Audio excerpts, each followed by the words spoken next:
Oke, kembali lagi di channel Hobi Rian. Kali ini saya ingin mengasih sedikit info mengenai personaling mobil, terus kemudian cara menggunakannya. Jadi, pertama posisi ini ada di P. P itu artinya parkir. Jika di posisi P itu kita sedang berada pada keadaan mobil yang netral atau mobil yang tidak bergerak, mobil yang safety untuk ditinggalkan. Jadi kalau setiap kita start engine itu memang harus awal-awalnya harus ada di P. Oke. Terus kemudian di belakang P ada R. R itu reverse, itu untuk mundur. Jadi R ini sistemnya akan bekerja secara otomatis ketika nanti kita melepas rem, dia akan mundur ke belakang. Oke. Terus kemudian di belakangnya lagi ini ada N, netral.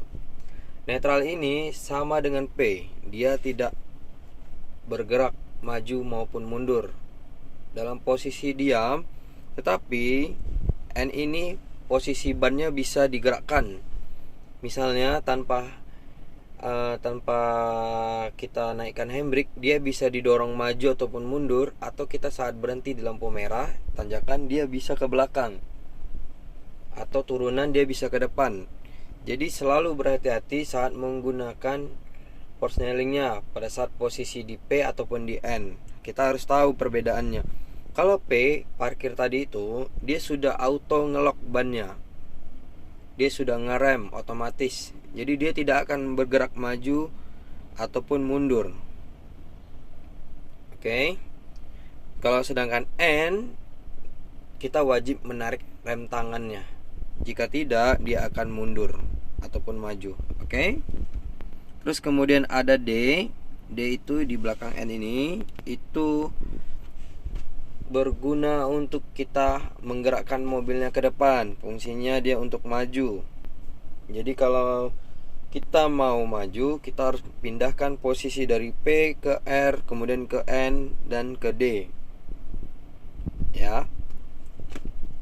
Terus kemudian untuk 2 dan L itu sama fungsinya untuk maju dengan sistem manual. Jadi transmisi D tadi itu dia akan bekerja secara otomatis mengganti gigi dari mulai 1, 2, 3, 4, 5 tergantung berapa banyak giginya. Dia akan mengikuti dengan ritme jalan atau tekstur jalan. Cuman kita harus berhati-hati ketika kita naik tanjakan. Terkadang pergantian gigi itu sangat lambat otomatisnya. Maka itu ada setiap mobil itu dikasih positioning manual. Ada L, 2 atau 3, itu tergantung mobilnya lagi. Jadi kalau L itu untuk gigi terbawahnya, low gear. Terus 2 itu untuk gigi kelanjutannya. L itu sama dengan 1 ini kalau untuk di motor manual atau mobil manual. 2 untuk gigi 2-nya. Jadi kapan itu kita gunakan? Biasanya saat tanjakan, terus saat memotong boleh. Tapi kalau sekiranya kita lagi dengan kecepatan 80, kita tarik dia kedua, itu sangat berbahaya sebenarnya. Berbahayanya kenapa? Karena dia terlalu over ke bawah giginya, terlalu berat. Makanya kita itu harus bisa mengatur kecepatannya sesuai dengan keinginan dan keadaan di jalan. Kalau misalnya mau motong kita kecepatannya 40, kita rubah kedua, itu mungkin gak akan masalah. Yang penting jangan sampai ke L aja, karena itu terlalu berat dan dia akan mendorong badan kita ke depan. Jika kita lakukan itu dalam keadaan laju, langsung tarik ke belakang. Oke. Terus yang di belakang sini ada rem tangan. Kalau ini biasanya untuk kita jalan ini.